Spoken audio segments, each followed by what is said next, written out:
السلام عليكم ورحمة الله وبركاته أعزائي المشاهدين، وحلقة جديدة من حلقات الأهلوية في الريف.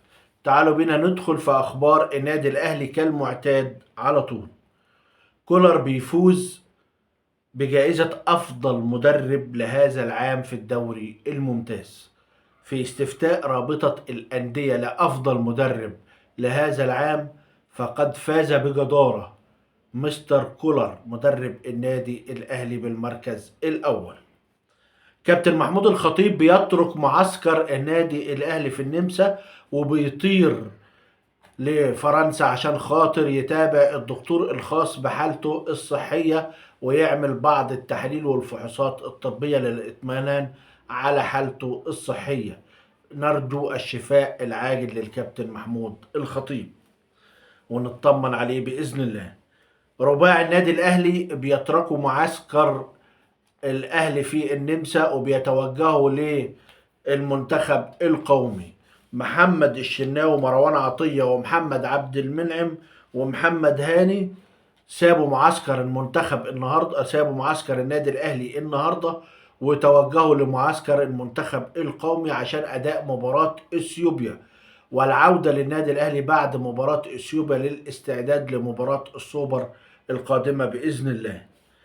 على فكرة كولر في النمسا مركز جدا جدا هو واللعيبة.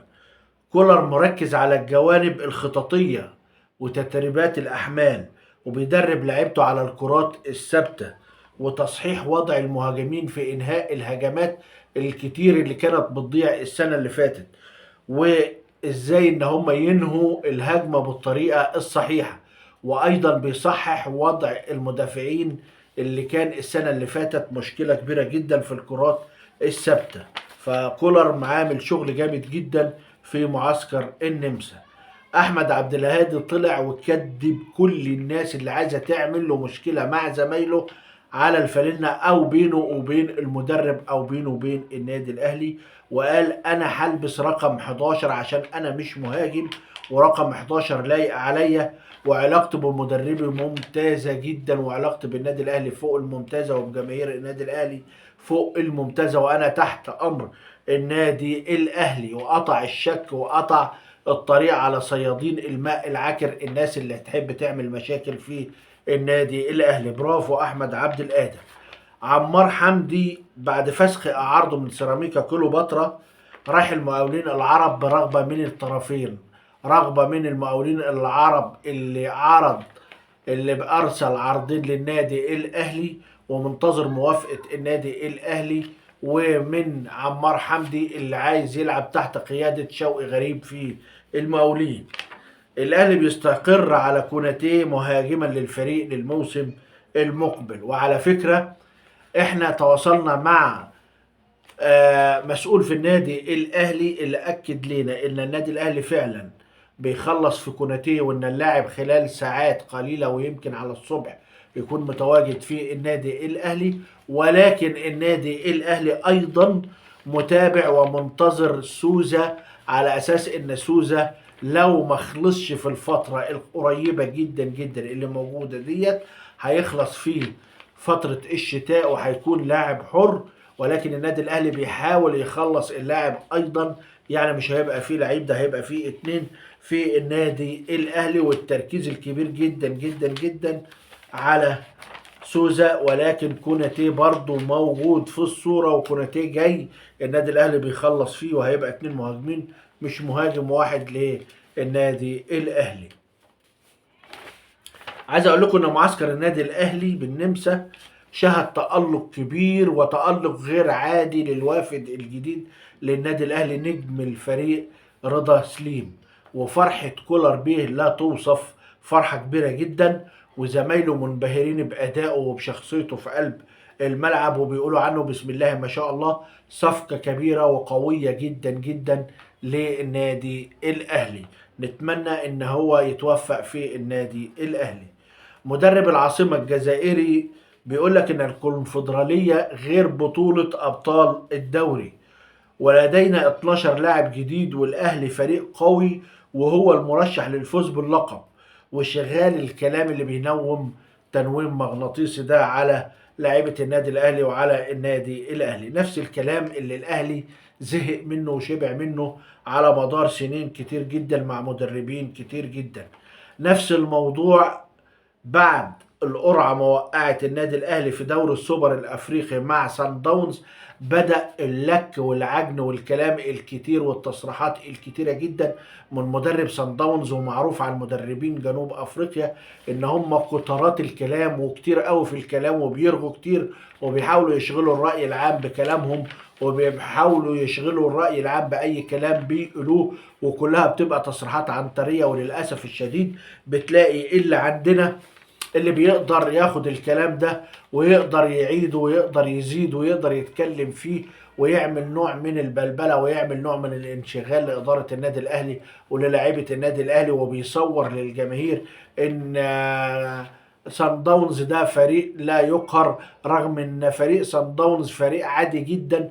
والدليل على كلامي إن هو ما خدش بطولة أفريقيا غير مرة واحدة، وانت اخر سنين متواجد في النهائيات، وانت اللي فاز بالنسخة بتاعت السنة اللي فاتت اللي هو قطع فيها الفرق كلها. وكان بيقولوا ان سان داونز هو اللي هيفوز بالبطولة، ولكن خرج بره البطولة والنادي الاهلي هو اللي فاز بيها. يبقى النادي الاهلي بسم الله ما شاء الله مش عايزين ندي سان داونز اكتر من حجمها. ويا ريت ان كل القائمين على القنوات وعلى الاعلام في مصر واللي قائمين على القنوات في اليوتيوب ان هم ما يدوش اي اهمية لكلام مدرب نادي سان داونز في الفترة القادمة ان شاء الله. اي نعم القرعة اوجدت الاهلي في طريق صعب شوية، ولكن لو بصينا للثمان فرق اللي متواجدين هنلاقيهم هم خلاصة الفرق الافريقيه الموجوده على الساحه. واللي عايز يكون بطل افريقيا واللي عايز يكون اقواها لازم ان هو ما يحطش في دماغه لا سان داونز ولا سيمبا ولا اي فريق، لازم يقش قدامه زي القطر عشان يوصل المحطه في النهايه ويفوز بجداره ان هو يكون بطل القاره الافريقيه زي ما الاهلي بطل القاره وبعبعها حتى الان.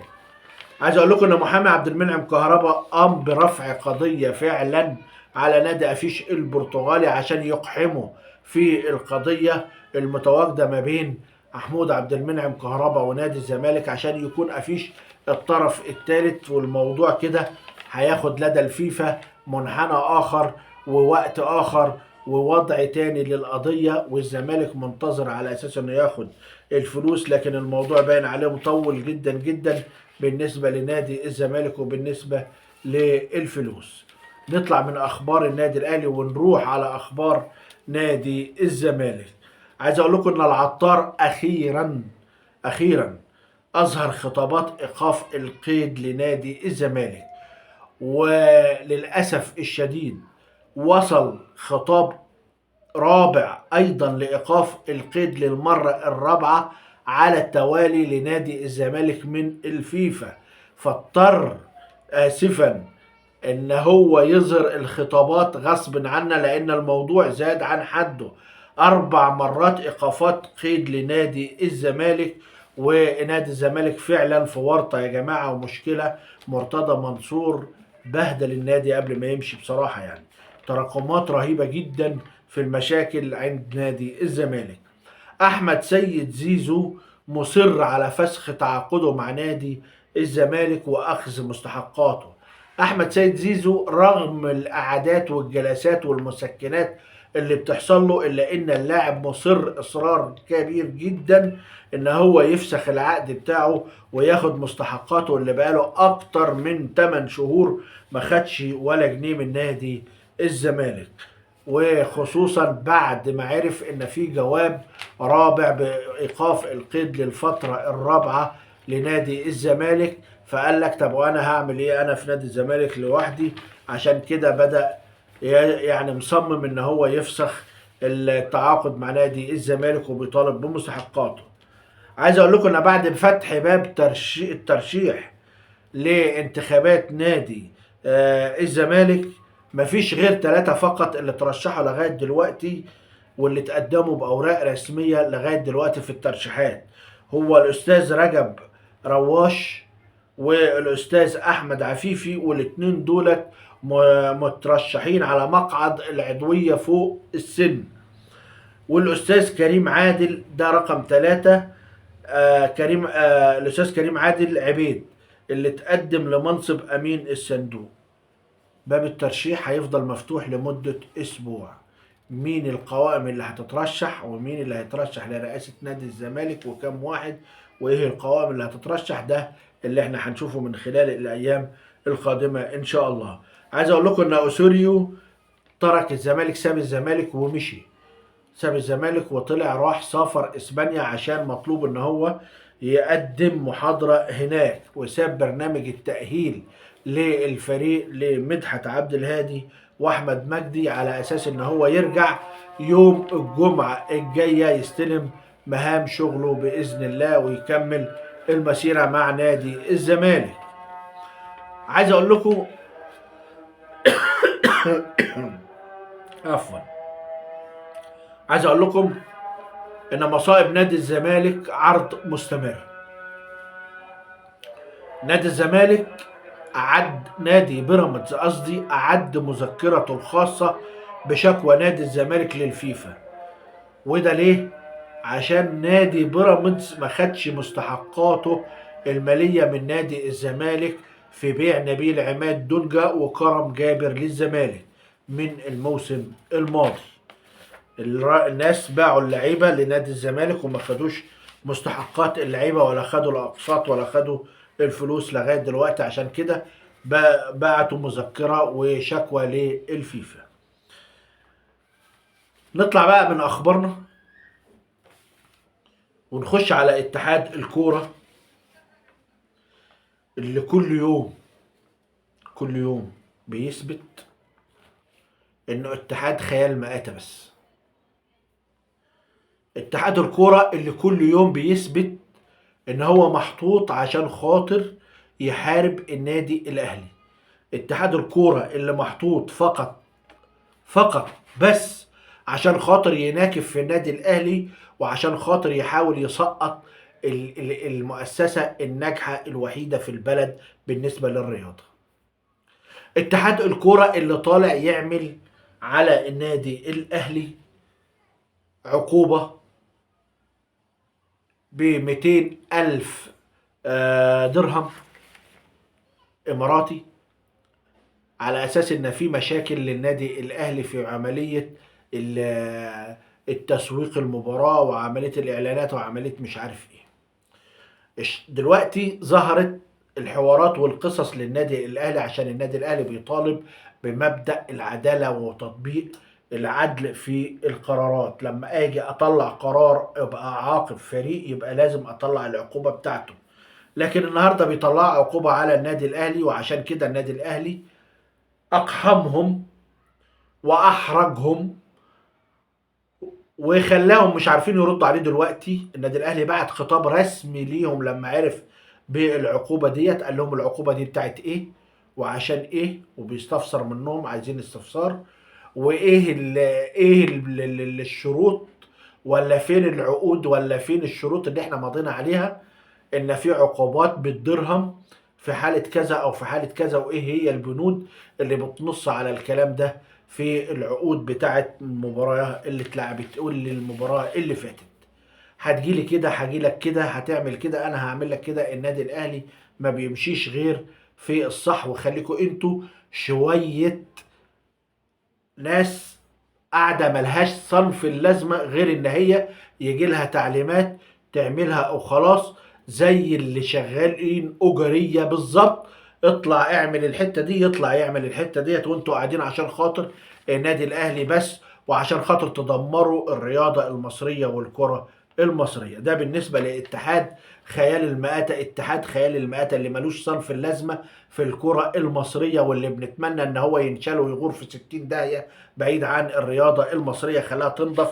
لان التنظيف المفروض يكون في الرياضة المصرية يبدأ بالناس ديت اللي ملهاش صنف اللازمة في الرياضة المصرية غير ان هم يوقعوا الناجح وبس. حازم امام الراجل اللي واخد على التزوير واللي التزوير في دمه، طالع بيسأل وبيتكلم كلمتين، بيقول احنا مش عارفين المواهب ندرت ليه في قطاع الناشئين في البلد يعني.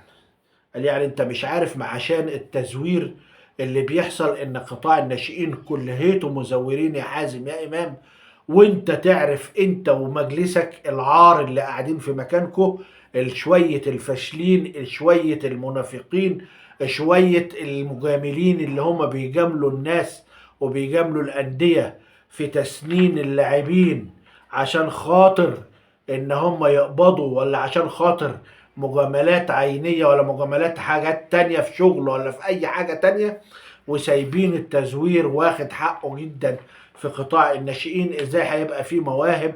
ده في ناس بتبقى يعني بتاخد سنتين او ثلاثة كمان في السن زيادة عشان خاطر تلعب، وعشان خاطر تلعب في سن معين. وده احنا بنشوف اللي بيحصل في قطاع الناشئين، وانتوا عارفين الكلام ده. ولما جات لكم الكشوفات مسكتوا الكشوفات كده ومضيتوا عليها وقلتوا على مسؤولية المنطقة على مسؤولية المنطقة، عشان كل واحد فيكم يخلي مسؤوليته لما يحصل في الأمور أمور، فما بتبقاش تسأل وتقول مفيش مواهب ليه ولا مفيش إيه. ده عشان خاطر التزوير اللي أنت عارفه، وأنت أكتر واحد تعرف التزوير يا حازم يا إمام. أعزائي المشاهدين، لحد كده خلصت أخبارنا، لكن ما خلصتش حكايتنا. وبرجو من حضرتك قبل ما تطلع من الحلقة انزل اعمل لايك واعمل شير للحلقة عشان توصل الكل على اليوتيوب. وبرجو من اللي بيسمعني لأول مرة ينزل يشترك في القناة ويفعل زر الجرس عشان يوصلوا كل جديد من قناتكم، قناة الأهلاوية في الريف. بشكر حضراتكم وإلى أن ألتقي بكم، لكم تحياتي والسلام عليكم ورحمة الله وبركاته.